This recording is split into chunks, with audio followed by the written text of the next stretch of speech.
Bien, je voudrais vous parler maintenant du logiciel de gestion de la scolarité, de l'école primaire, école secondaire et d'une école supérieure en ligne. D'abord, nous allons commencer par ce tableau qui présente le paramétrage. Après, nous verrons la scolarité. Nous verrons la scolarité d'une école primaire, d'une école secondaire, une école supérieure et en terminant par le bilan. Concernant le paramétrage,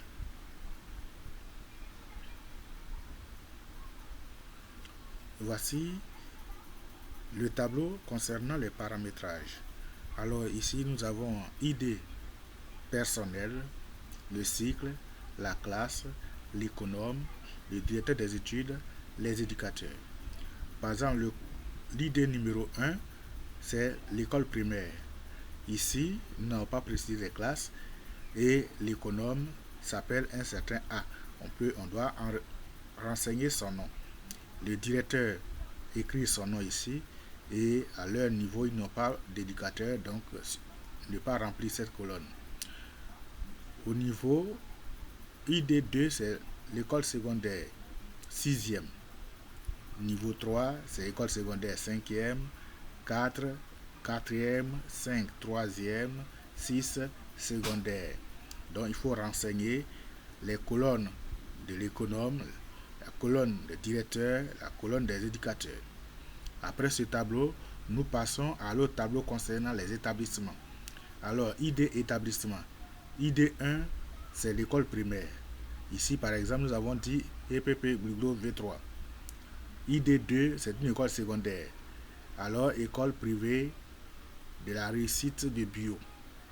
Et 3, c'est une école supérieure que nous avons dénommée École supérieure de technologie. Alors, ça, ce sont des noms. Chacun pourra, en fonction de son établissement, y mentionner ce qu'il faut. Après avoir renseigné ces deux tableaux, on peut maintenant continuer en allant, on retourne à l'accueil et nous allons partir maintenant au tableau scolarité. Alors voici le tableau de la scolarité par niveau. À ce niveau, nous avons ID scolarité, de niveau, inscription, premier versement, deuxième versement, troisième versement, quatrième versement et cinquième versement. Et à ce niveau ici, nous rappelons ID établissement et ID cycle. Alors les éléments qu'on vient de remplir précédemment reviennent vers ici grâce à un certain nombre de formules. Alors, ID numéro 1 concerne l'école maternelle. Et numéro 2, la classe de CP1, dont les frais d'inscription s'élèvent à 5 000, premier versement 5 000, deuxième versement 5 000, troisième 5 000, quatrième 5 000 et cinquième versement 5 000 également. Alors le total de la scolarité pour la classe de CP1 est donc de 30 000 francs CFA.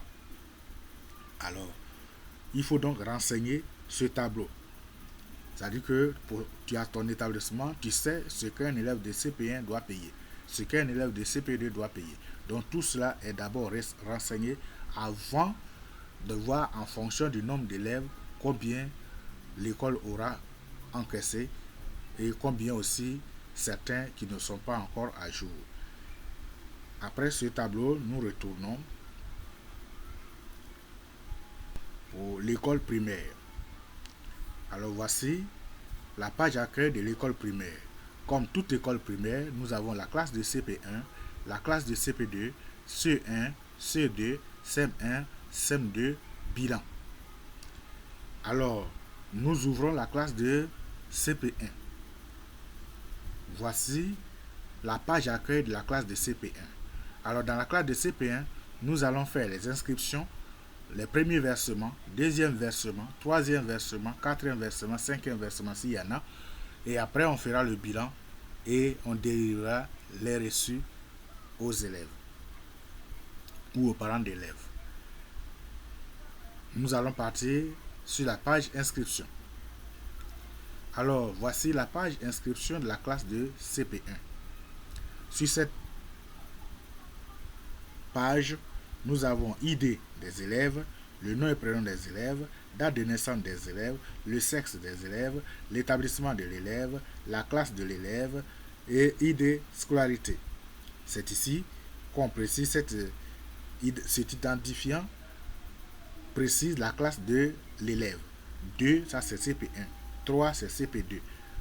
Alors, ici, quand l'élève s'inscrit, après avoir renseigné tout ça, ça c'est l'élément que le code que vous mettez ici, c'est ça qui remplit tous les éléments qui sont là.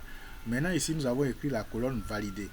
La colonne validée, c'est dans cette colonne que, après avoir cliqué sur oui, cela veut dire que l'enfant a payé sa scolarité, sinon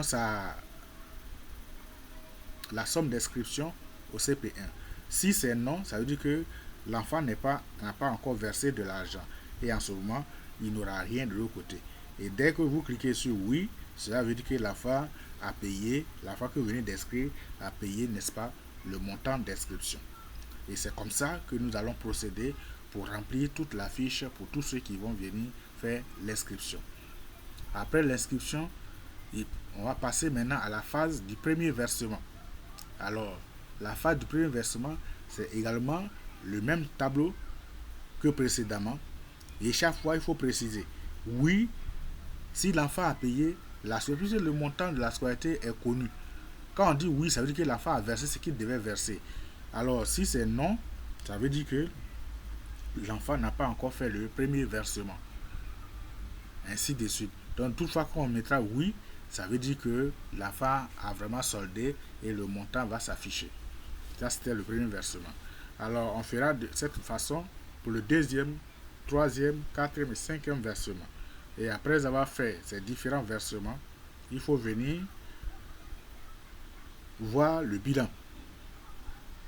Alors, tout ce que nous avons renseigné viendra dans la case bilan, de telle sorte que quand nous sommes sur cette page, c'est le bilan de la classe de CP1 pour tous les élèves.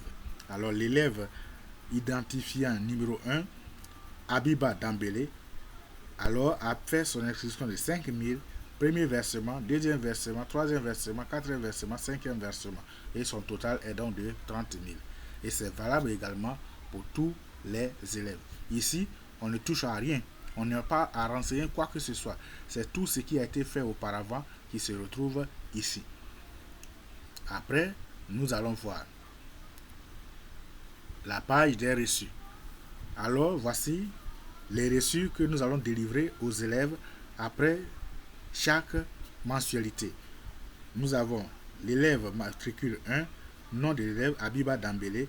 Voici le montant de son inscription, le montant du premier versement, deuxième versement, troisième versement, quatrième versement, cinquième versement, et voici son total.